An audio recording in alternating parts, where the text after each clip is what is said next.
Welcome to Twice 5 Miles Radio, fertile ground for conversations worth listening to and remembering. I'm your host, James Nave, always airing first on WPVMLP Asheville 103.7, streaming online, WPVMFM.org, the voice of Asheville, heard all over the world, and on other community radio stations like KCEI, Cultural Energy Radio, out of Taos, New Mexico. Thank you, Walter Parks, for our theme song, walterparks.com for more on Walter's music. Thank you, Davine Dial, for managing WPVM-FM there on Wall Street in downtown Asheville. We couldn't do this without you.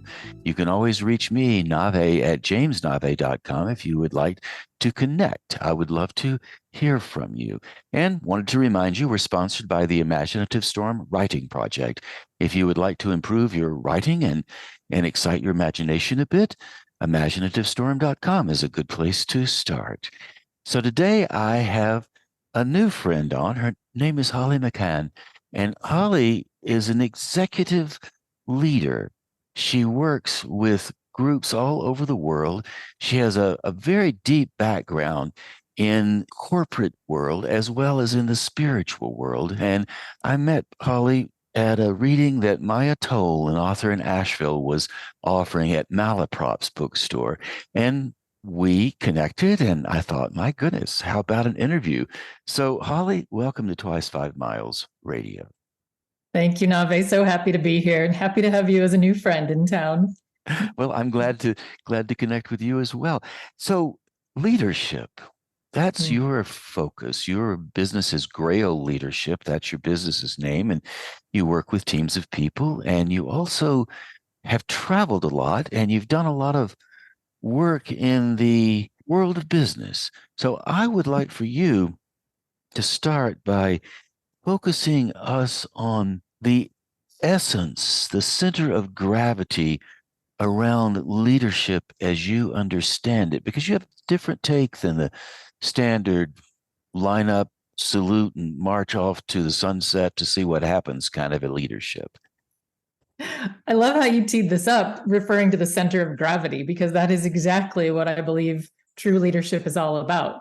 It's how you're centered in your own power from the center and your connection to everything that is. And that, what I refer to as a fractal, meaning that it applies at every single scale, the nucleus of every cell, to the heart of every body, to the leader and the visionary and the vision that's at the center of every organization, shared vision that's at the center of a collective organization. So really, how do we continue to come back to center? And there's so many ways that I could take that, but I'll just briefly say, I believe that the leadership journey is a heroes and heroines journey of Joseph Campbell mythology, Maureen Murdoch that brought through the heroine's journey. And it's like a pendulum swinging between these polarities, internal, externally focused, masculine, feminine, and yin yang.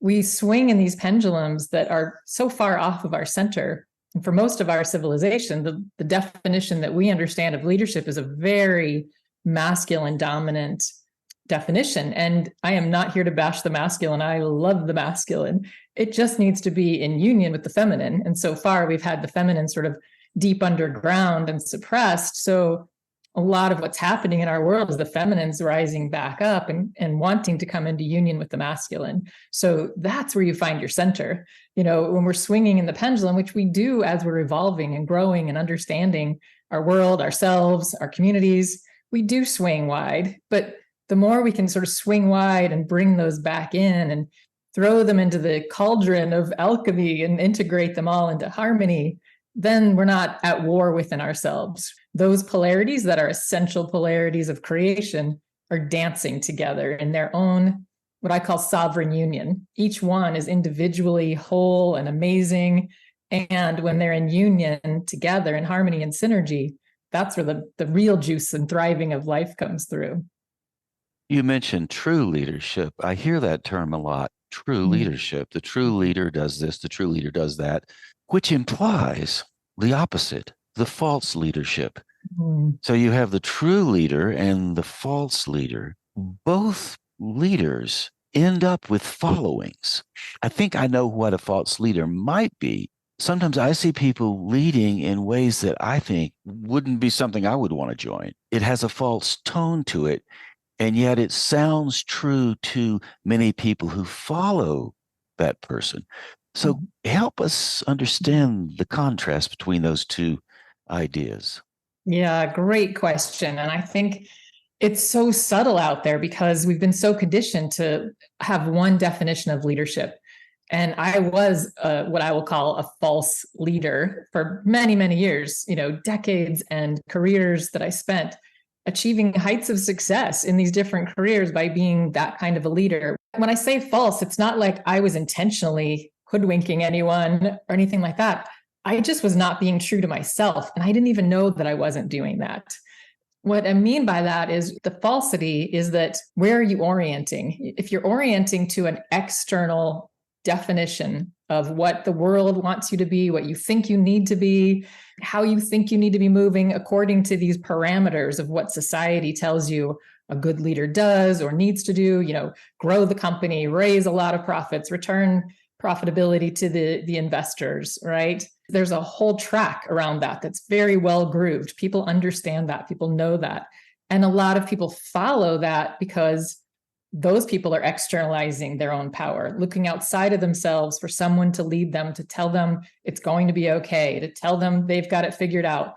And I was that leader. It's going to be okay, everyone. I'm here, I'm in charge, I'll take care of everything, I'll take on more and more responsibility, I'll take the risk of making the tough calls. And people go, okay, good, Holly's got it, right? But in doing that, I wasn't coming from here in my own center. I was coming from, I need to be that in order to fill in the blank, get wealth, success, accolades, love, acceptance, value, worth, a bigger paycheck, safety and security that comes with all those things. But when you can find that actually the true source of all of those things, wealth, joy, fulfillment, those are coming from inside, from your own orientation to where you, in the true authentic self, is leading you, not where society tells you you need to in order to fit in. It's really interesting because we celebrate uniquity, and yet we constantly are telling people to get back in your lane, fit in. You threaten me if you're outside, so we just live in such a world of paradox. And yet conformity is close to containment. Yes. And when one contains oneself within self, center of gravity, conform, if you will, to your own sense of truth, isn't that another kind of conformity, another kind of containment that has power? So the critique maybe isn't about conformity as much as it is the choices one makes around what one conforms to. I use the word integrity, and I don't mean I'm going around lying or cheating people. It means, am I integrated? Is what I'm saying and acting and what the words I'm doing and the body language and the actions I'm taking match what the inner conversation is, what my inner beliefs are. I argued a case in front of the California Supreme Court. I had lots of really intimidating situations, and inside I would just be like jello, but outside I would be like, never let them see you sweat. I got this, calm, cool, and collected. That's not an integrity, because inside I was quaking in my boots, right? So if I'd been a little bit more transparent, like, wow, I'm really nervous to be up in front of all of you right now, you can start to break down that wall that we put up, that armor, because we're all afraid of being truly seen. If they really knew what I was thinking inside, they would lose all confidence in me. They would not pay attention to me. They would not give me credibility. So I've got to put up a shield and an armor that makes it seem like I've got it all together. But inside, we're all walking around doing the same thing and then wondering, why don't I trust this person? I don't know. They're saying the things that seem to like really resonate with me, but for some reason, something in me is telling me to move away. It's because of that lack of integrity. And this is a hypothesis you can check. Yeah, absolutely. And also, you're going before the Supreme Court, the California Supreme Court, big deal. And you're all buttoned up and you don't show anything. You get one result. You go before the same Supreme Court and you're in your integrity. You show them something else and you get another result. Can you tell us about how that shift started to work for you? When did you realize, okay, if I shift over to this other way of approaching the Supreme Court, maybe we use that as a more extended metaphor. When did you notice the results improving for Mm. you? So I'll answer that in two ways. One is the container and the environment is super important because context, right? So if I had just been like, you know what, I'm just going to let it all loose, I'm just going to show them who I am, walk into the California Supreme Court.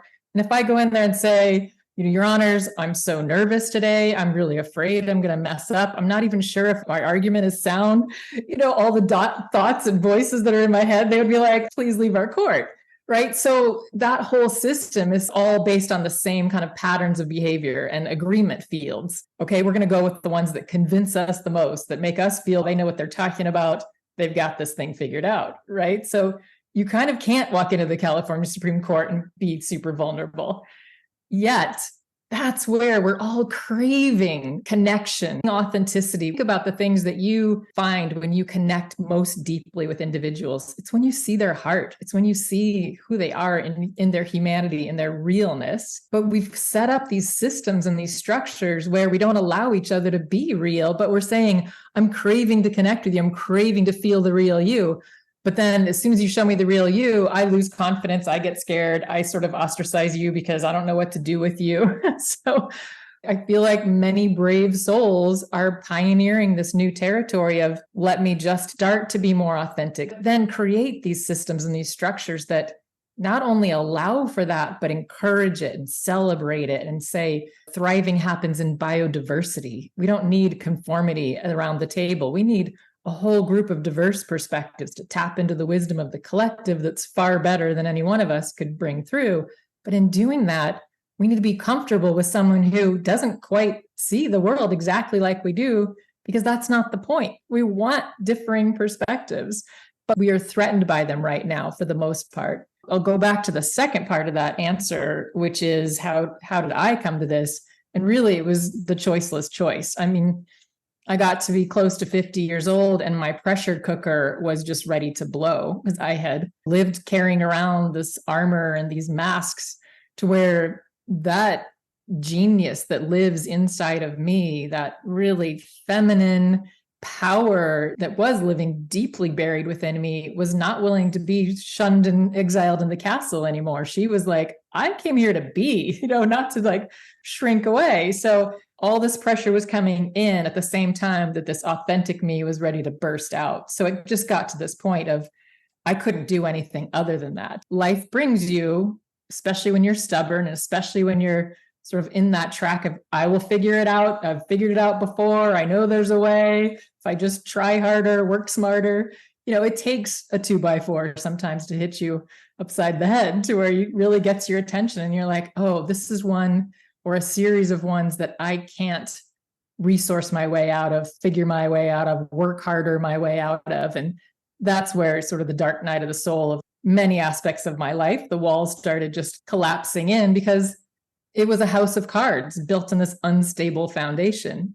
It wasn't the true me. So it was held up until I couldn't hold up that house of cards anymore. And it all Humpty Dumpty style came crashing down.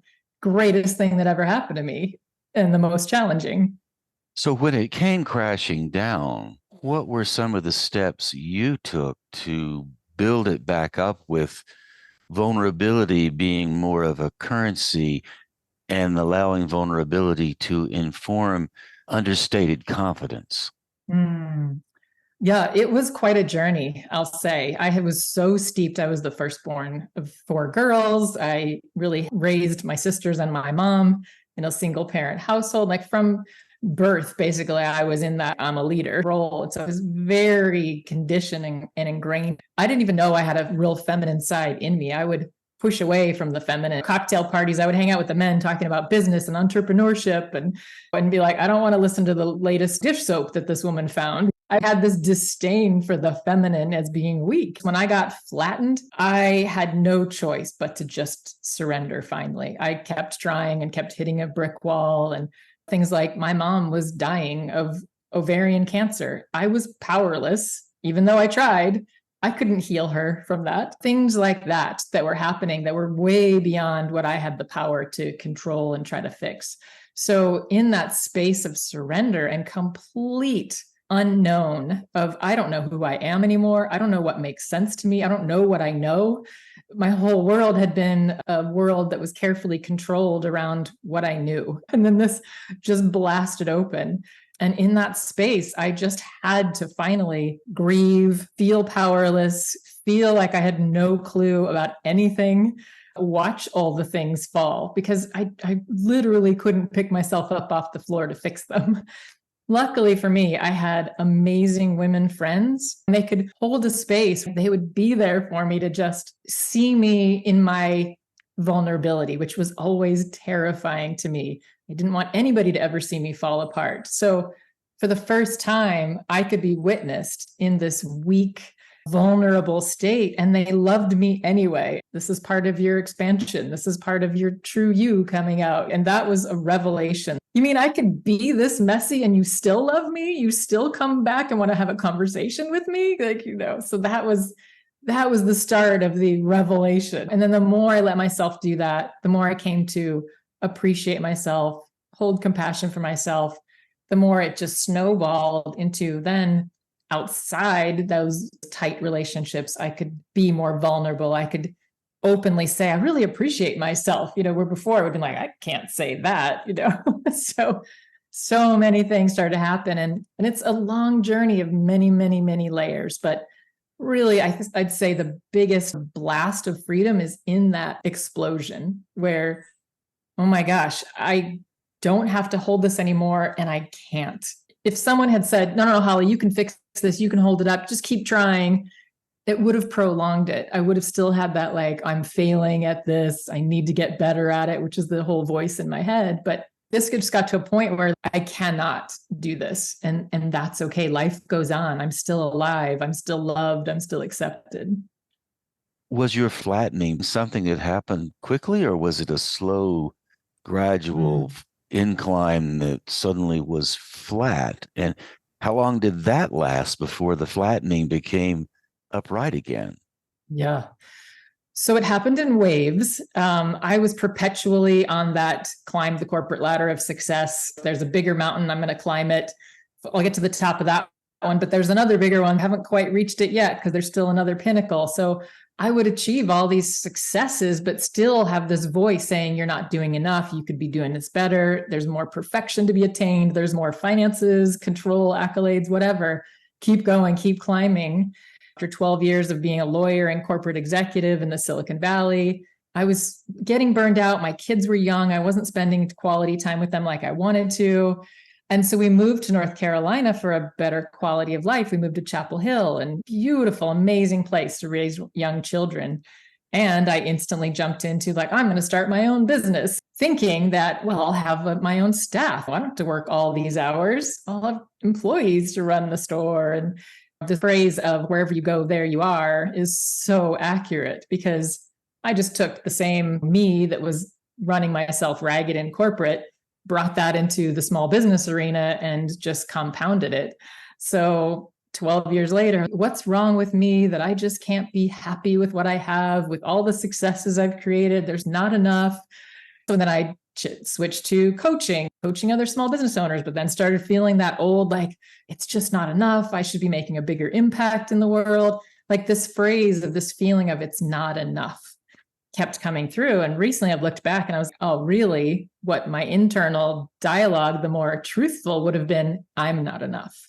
So when you can really be like, oh, there's a hole in me that I'm trying to fill through this mania of work and success.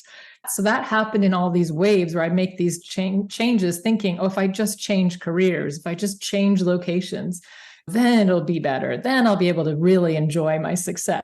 But I just kept doing the same thing over and over. So once the Humpty Dumpty came crashing down, it was a couple of months period of just completely spinning, had no idea, crying all the time. What is wrong with me? Who is this person that can't keep it together? I had no idea who I had become, who I was. And then it slowly started to even out a bit, but it was another 2 years, I'll say, of just being in this in-between space of just questioning everything, allowing myself to not know anything. I moved to Boulder in 2016 and instantly started working on all these regenerative initiatives. I had read this amazing book by Frederick Laloux called Reinventing Organizations. So at the time, I really was getting passionate about, I want to make an impact in the world. I want to make the world a better place for me having been here. And I know it has something to do with the way we lead and the way our businesses are structured. And I always had these ideas of working, and I always was working cross-stakeholder, bringing, multi-stakeholders and perspectives to a table around a shared vision or purpose. And here's this book that's laying out all these organizations that are actually modeling the same way of business. And I was like, yes, this is what I want to be doing in the world. And so I fell into that quickly in Boulder and had a whole series of amazing organizations that are doing incredible work in the world that then took me all around the world. I was living very nomadically for about 7 years. My home base was Boulder, but most of the time I was living with startup teams or working closely with them all around the world. And what I found time and time again was, one, wherever you go, there you are. I had to keep seeing like, oh, I've been here before. This is an old pattern I recognize. So I was still bringing that workaholic, even though it was a whole social impact, heal the world kind of initiative. And the leadership teams would break down because they were doing the same thing. They were bringing their old trauma patterns, survival mechanisms to the table. So I really got the sense of, yes, we need to change what we're doing and the focus of our businesses to be more beneficial for the world. We need to change the way we come together and work in these whole systems, viewing them as living ecosystems. And we need to transform ourselves into these whole holistic living systems that are ourselves are a whole ecosystem of the microbiome, the virome, like everything in our world is an ecosystem. So bringing all of those back to center and integration is huge. You have had a lot of success in your life, traditional success for sure, as we can tell with the stories you were offering us, as well as now you're working in other businesses. And I hear by the tone of your voice, you're very satisfied and it's successful within the context of your terms.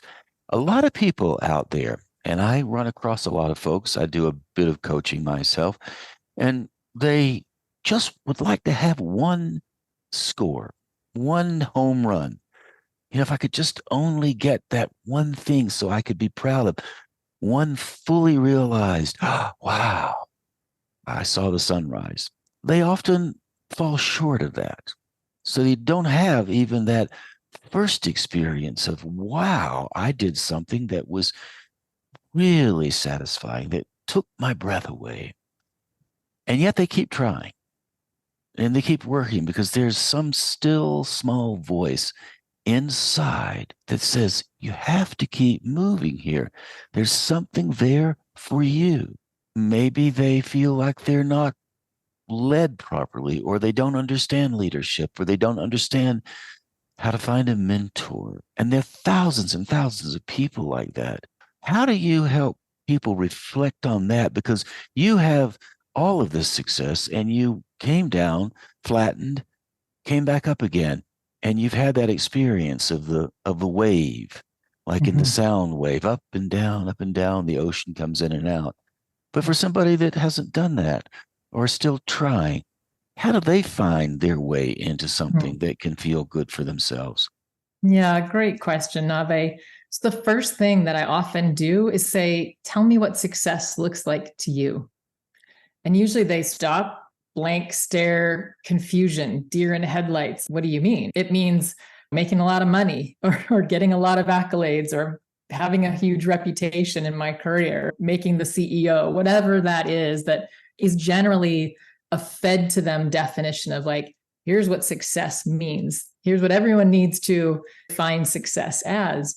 But when I start to say, what if you could have an ideal day in your ideal life, what would that look like? And that happened with me. One of my friends early on in my breakdown was asking me this. And I said, oh my gosh, I would be eating lots of organic food. I would be just shopping from the farmer's market. And at the time, I wasn't. I was working so much. My ex-husband at the time was doing a lot of the cooking and grocery shopping, and he didn't have as much of a value on organic food. So I was craving just whole organic food. Something as simple as that. And now my whole life is, going to the farmer's market and working with farmers and how do we increase food sovereignty and all that sort of thing. But that was one of the things that came through. It wasn't, I'm going to be the CEO of a multi-million-dollar multinational corporation. It was, I just want to eat organic food. I want to play with my children and have joy in my heart. How are you defining success? What is that success that you're chasing? Often not even really connecting to that is success for me. So in many ways you see, wow, I actually 90% there already. Maybe there's just a few tweaks to make. And also that inner voice that you said, there can be the harsh inner critic, especially for the high achievers. Years ago, I was doing a blog post about genius. And I looked up the word because I love the etymology of words. And there was this one definition that caught my eye. It said, genius, the attendant spirit present from birth. I was like, whoa. So it's not the Mozarts, the Botticellis, Einsteins. Every single person has this attendant spirit present from birth. That's their genius that lives inside them like a genie in a bottle, just waiting to have that lamp, rubbed so that the genie could come out and express itself. So tapping into what is your unique genius, your genie that's in there, trapped in a bottle that can't wait to get out. And that's a tough one because every genius is unique. So you try to bounce it off of an external reflection of what success looks like, and you're instantly, oh, I couldn't do that. People would laugh at me, or I would never make money at that. It's all the reasons why you couldn't do the things that brings you alive. And that's actually where the thriving happens. And then we have all of the symbols of conformity in our culture. For example, the subdivision would be a symbol of conformity. I was in Denver, Boulder last week recording an audiobook and was in Boulder and drove Highway 36 to Denver every day to work with a fellow that was recording the books. And along the way, you see all of these track houses. Now, here we are in the symbol of American conformity. And yet, as I drove by, first of all, being a bit judgmental of the track houses, then I realized, well, wait a minute. I'll bet there are a lot of people living in those track houses, just like there are artists living in New York in the conforming apartments that are called Stuyvesant. They all look exactly the same, or anywhere in New York City. I thought, well, I wonder if I'm off base here. Just because this is an external symbol of conformity, it may mean nothing, because the people living there, some are feeling pressed and put in a box and they're conforming and they're not living their greatest lives. And others might be happy as little lambs out in the pasture. The idea of conformity and the symbols we use to express it sometimes I think are a tad judgmental. Yeah. And I wonder how we can reflect on that so people who are very happy in what appears to be symbolic conformity but yet feel so free, they may be more free than the ones conforming to the bohemian offbeats, if you will. For me, it's that inner landscape.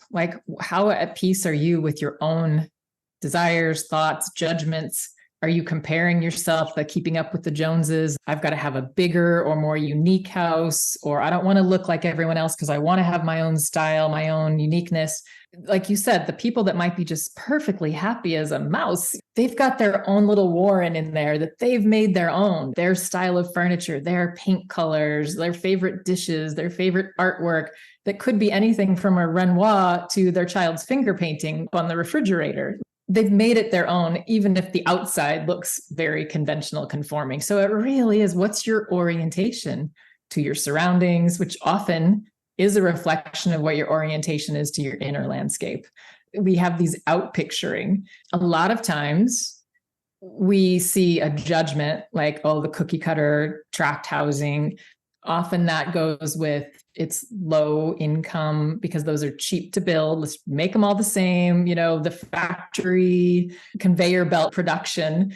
keep it all the same so you can keep it cheap. Some of those people will be like, no, this is the choice I would make. I feel safe in this place where, I know how it all works. The people that are in here are like me, or it may give them comfort. So you're right. We can't just based on our own projections, judge someone else's choices.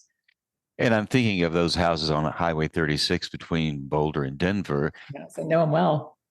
Each one is at least $2 million just to get in. So mm-hmm. Yeah. The idea of leadership and the idea of one leading oneself, this idea of sovereignty. I spoke with your friend Jessica Falcon, who's a guest on the show. She talked a lot about sovereignty.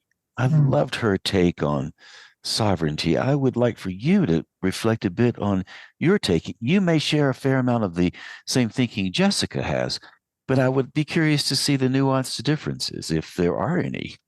Yeah, Jessica is a new friend, and we have so much resonance, so much that we see alike, especially at the core. And I have a slightly different use of the word sovereignty. In Grail Leadership, which is all about wholeness and that harmony of the Pleiades, I talk about sovereign unity, which seems like a paradox, right? Which is where all the juiciness of life lives, in the union of the paradox. So sovereignty, like, yes, can I be my own unique genius self, my own unique expression, and not try to conform to some outside definition? And yet, can I be in union with all that is, with myself, with another person, with a community, with nature, with the world, with the source of life force energy on the planet, whatever that means for you? Can I realize that I am not separate from that? Nature shows us all the time that we are a web of interconnected ecosystems within ecosystems within ecosystems. There is no true separation other than in our minds and our beliefs. So when we can be both, when we're like, I am free to be my unique, crazy ass self, and realize that I am not separate from you, I'm not separate from this chair, I'm not separate from the trees outside, I'm a part of nature. Not it's me and nature, it's I am a critical part of nature. That's the sort of thing. And I have a whole course that I did on the hero's journey and the heroine's journey. And a lot of times it's shown as a circle, from Joseph Campbell or Maureen Murdoch, that came up with her own version of the heroine's journey. And I sort of wove them together in an interesting way. And what I saw in my inner vision was a sine wave, that sort of there's this horizon line. And the hero phase, or the sovereignty phase, is the above line of, like, the hero goes out to, leave the ordinary comfort zone of the ordinary home and go out to the special world and prove his valiance, prove to himself and to others, I have power, I have strength, I have might. I'm seen as this brave knight. I've slayed all these dragons. I've rescued all these damsels in distress. But at the tippy top of that is where you're so far from the feminine that you're in an imbalanced masculine. Like, I'm going to dominate everything around me. I'm going to control everything around me, overpower it. I'm better than anything else. I have more might and power. But am I really happy? Is this all there is from slaying all those dragons? So that's when you're starting to slide toward that horizon line where you hit the dark night of the soul, crossover point, where you tumble down into the underworld. And that's the world of the feminine. That's the heroine phase of letting go of who you thought you were, everything you thought you knew, surrendering into the not knowing, into the unknown that is terrifying for us. But you're in the deep, in the dark. And in that space, at some point, there's a spark and a light that you start to find. And that's your true authentic self, your true connection to nature, the true leadership in you, the true beauty, the true love, all of those things that you find when you let go of all the armor that you built up in that hero phase. And you need to have built up armor in the hero phase to carry you through that underworld journey. Because if I hadn't built up a certain degree of confidence and wherewithal, I may have just gotten flattened and stayed flattened, thinking I'm powerless to do anything about this. There was something in me that had a confidence that was instilled in me from that hero phase, that I was able to be like, okay, I don't know what's happening, but I trust that at some point I'll figure it out. I trust at some point this is all going to make sense. because I look back over my journey, and even though I was in the darkest times, it always worked out. So I could come back to that belief system, that confidence in my own resourcefulness and sense of connection and rightness in the world. So then you kind of come out of that.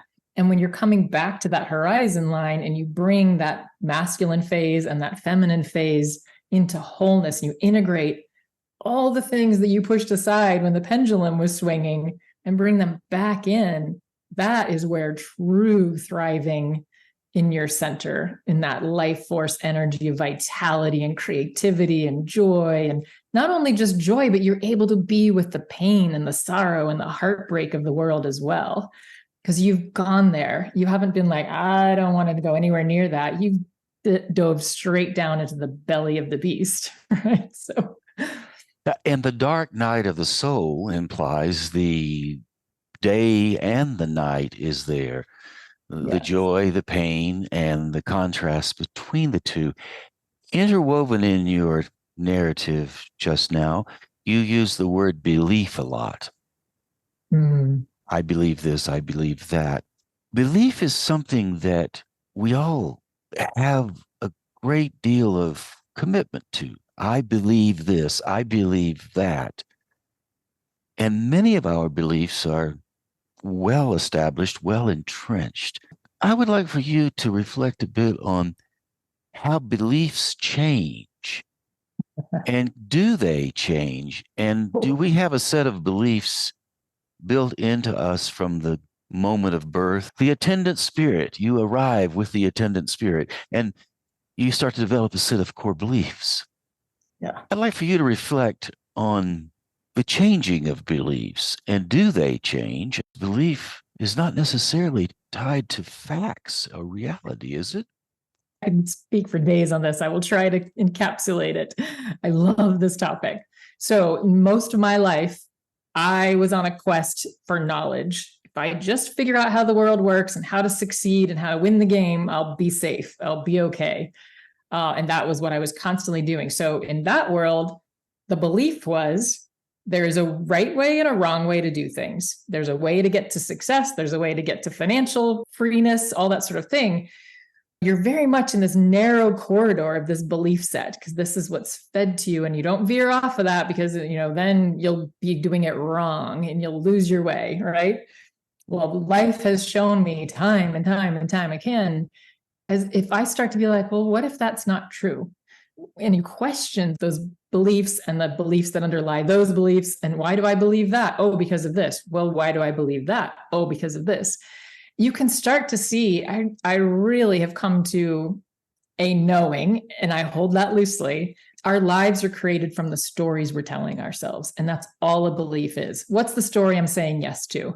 What's the story that I came in with through my birth and who my parents were and all the ancestral trauma that's in my DNA, environment that I grew up in, the way that I was raised and parented, all those things form these layers of belief, right? And they get reinforced. If you're holding that belief, you're going to create a reality that reinforces that belief. So you're like, see, I knew it. This is how it works, right? But what if it doesn't? What if I was just thinking and acting that way? And it's only because I was thinking and acting that way that it works that way, not the reverse.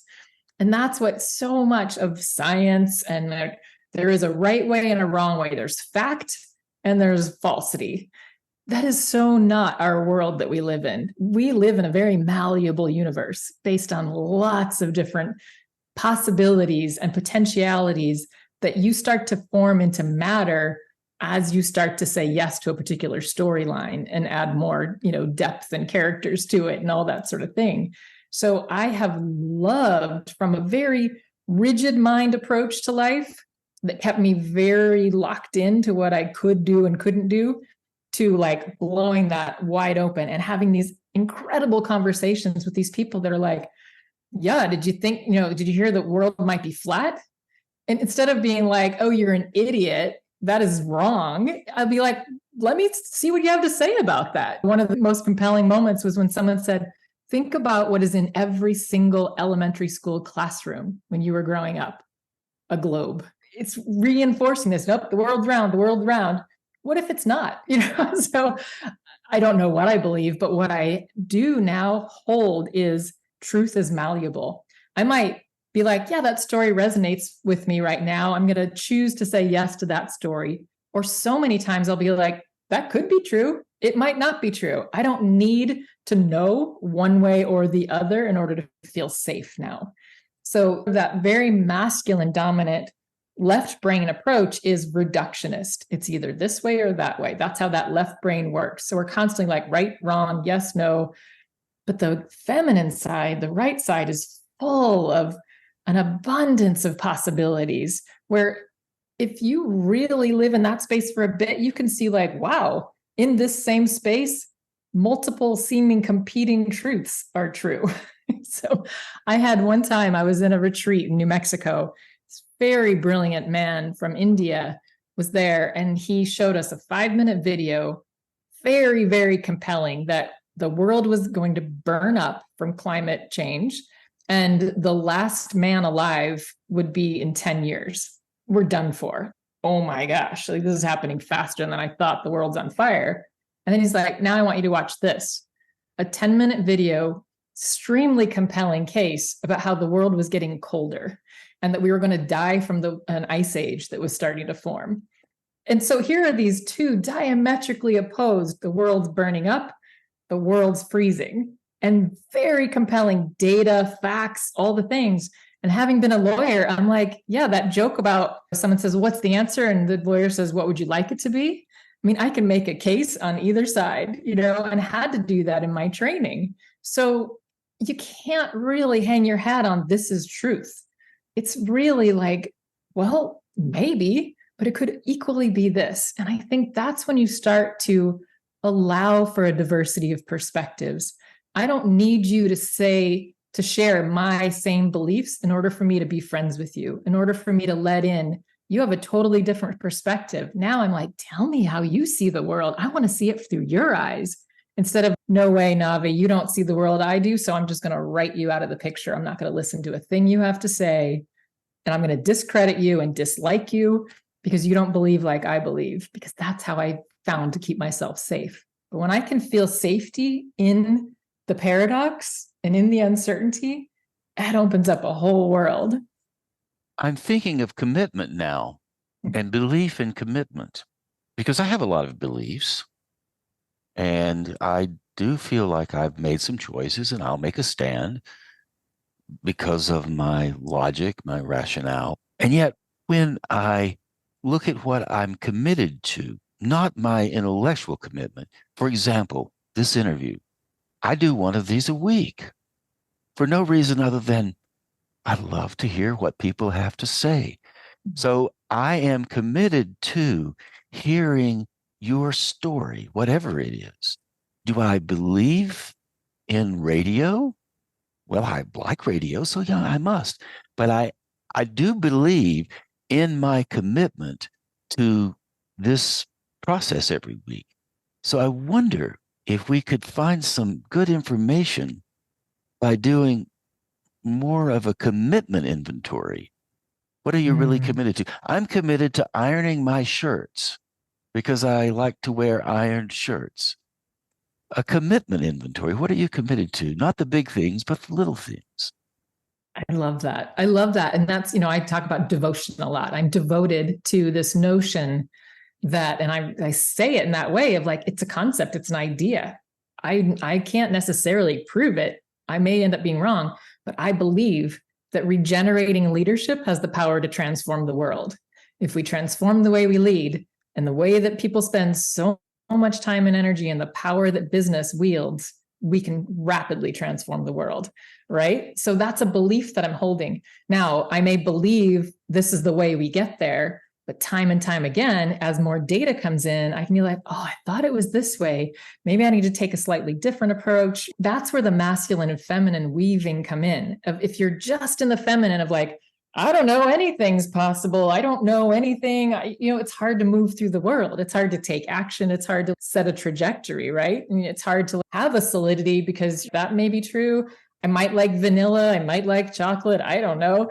For me, somewhere in the space of, I'm going to see what really resonates with me that just has a passion that lights up in me when I think about this. When I say, I believe regenerating leadership has the power to transform the world, something moves in me. If I were like, I believe that if everyone were just millionaires, everybody'd be happy, I don't have that same juice, right? So if I pay attention to that, that's what my soul, or whatever you want to call it, wants me to experience. It doesn't mean it's right. It's the experience that I want to have in living through that story for a while. And as I gather a bunch of experiences, I may be complete with that experience and a new story may come in. And so I can let that new story in of, maybe I'm not meant to be a lawyer anymore. Maybe I'm meant to be a retail store owner. Let me try that on for a while. But early in my legal career, I would not have let that story in. So there's a season and a reason for each of these beliefs. So like, move with the belief that's moving you, but allow it to be a little bit malleable when it's time to shift it. And it's a bit ironic that we live in an environment that is so moving all the time, and yet we try to somehow control it with the hard, solid, specific beliefs. Look at the seasons. Every second is changing.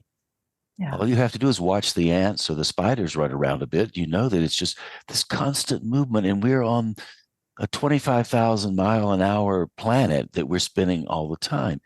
So there's some hope, I think, in just allowing, okay, I'm all right in this moment of my breath. I'm thinking of Robert Frost's poem, "Some say the world will end in fire, some say in ice.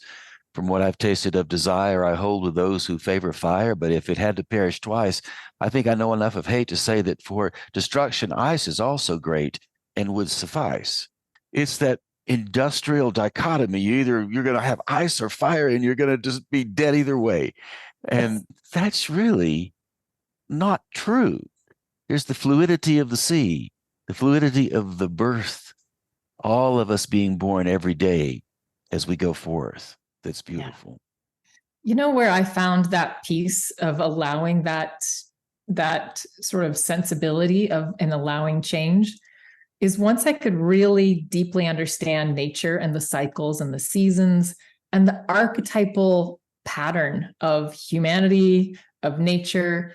There is an incredibly brilliant order that many times looks like chaos. But if you take a large enough step back, you can be like, oh no, these galaxies and constellations actually work together in this incredible system. There is wisdom and nature in that. It may be beyond what that left brain mind can take in and control. But when we can let go of the wheel a bit and go, the world's got this. My multidimensional being has this, it's, I am a part of nature and nature just works. Even if I don't know why this is happening, if I can remind myself that it's happening for me and not to me, then I can be like, well, let's get curious now. Instead of clinging onto the riverbank, it's going, nothing can change, because we're in constantly this fast moving river. So how much more fun to be tubing down the river with maybe a beer in your hand than to be like clinging onto the riverbank and getting pummeled by the rushing tide. Holly, that's a terrific image to close on, because we have arrived at the top of our time together. Before we say goodbye, tell people how they can find out about your work, what you do, how they can reach you, and what else is out there for us. Yeah, thanks, Navé. So my passion project that's been my consuming for the last 3 or 4 years as it's been birthed is Grail Leadership, which is this roundtable, co-creative, synergistic alignment between, all these diverse genius within an organization and across organizations around a shared purpose. And I have a new website that's more focused on me as an individual and all the gifts that I have to bring, called thrivingpurpose.com. So either way, if you're curious about this really sort of aspirational, where I believe the future of business is heading, grailleadership.earth. And if you're like, I don't know why I'm so unhappy and overwhelmed and burned out all the time, tell me there's got to be a better way, reach out to me through thrivingpurpose.com and we can have a conversation. So, Holly, thank you so much for being on Twice 5 Miles Radio. Thank you, Navé. I really enjoyed it. And there you go, my friends. Thus concludes my conversation with Holly McCann. You know, as Holly and I were talking about nature and the universe and how all these things fit together, I started thinking about Dylan Thomas's poem, Fern Hill, which reminds me of the memories I have of growing up 7 or 8 miles outside of Asheville on Brevard Road. Back when Brevard Road was country, now it's rather commercial. Interstate 26 crosses Brevard Road about a quarter of a mile from where my home was when I was a boy. Of course, memories are never accurate, and yet when I read Dylan Thomas's Fern Hill, I am reminded of how much joy I had running through the fields and under the apple trees and down by the barn where my grandfather's chickens lived. So Fern Hill is beautiful, and so I'd like to read that for you now as a way to close out the show. So here it is, Fern Hill by Dylan Thomas.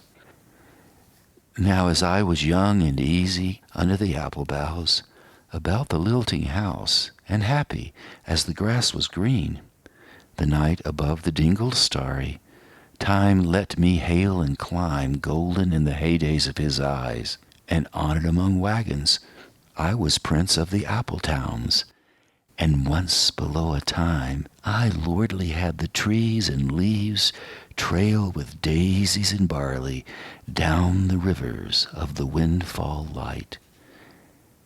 And as I was young and carefree, famous among the barns about the happy yard, and singing as the farm was home, in the sun that is young once only, time let me play and be golden in the mercy of his means.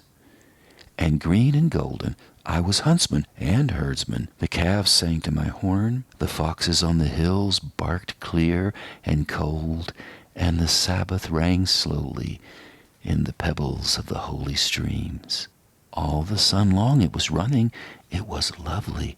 The hayfields high as the house, the tunes from the chimneys, it was air and playing, lovely and watery and fire green as grass. And nightly under the simple stars, as I rode to sleep, the owls were bearing the farm away. All the moon long I heard, blessed among the stables, the night jars flying with the ricks, and the horses flashing into the dark. And then to awake, and the farm, like a wanderer white with the dew, come back, the cock on his shoulder. It was all shining. It was Adam and maiden. The sky gathered again, and the sun grew round that very day. So it must have been after the birth of the simple light in the first spinning place, the spell-bound horses walking warm out of the whinnying green stable onto the fields of praise, and honored among foxes and pheasants by the gay house, under the new-made clouds, and happy as the heart was long in the sun that is born over and over. I ran my heedless ways.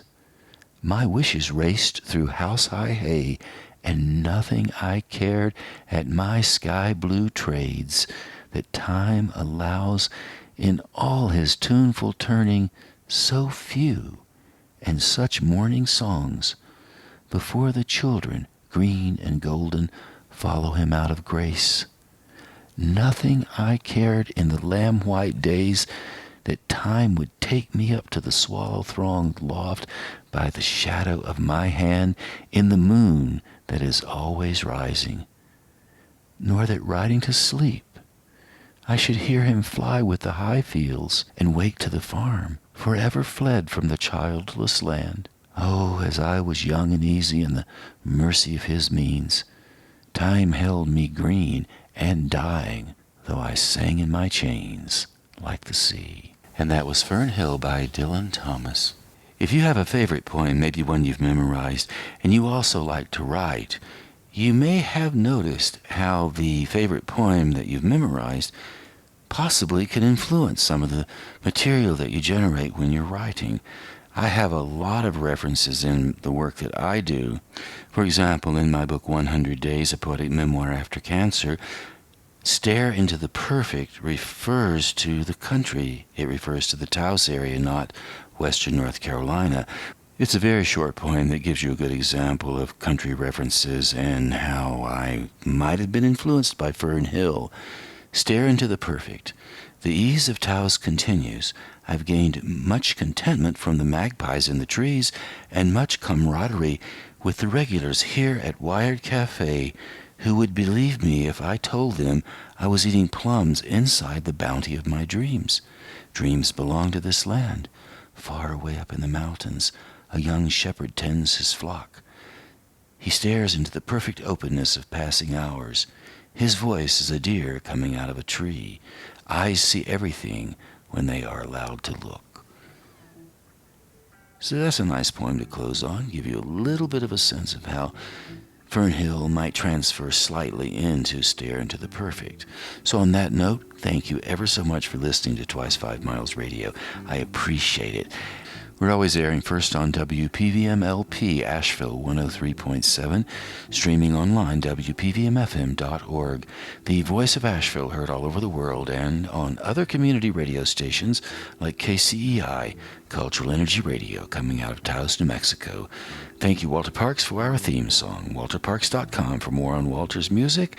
Thank you, Devine Dial, for managing WPVM-FM, and Robin Collier for managing KCEI, Cultural Energy Radio, coming out of Taos, New Mexico. You can always reach me, Navé, at jamesnave.com. I would love to hear from you.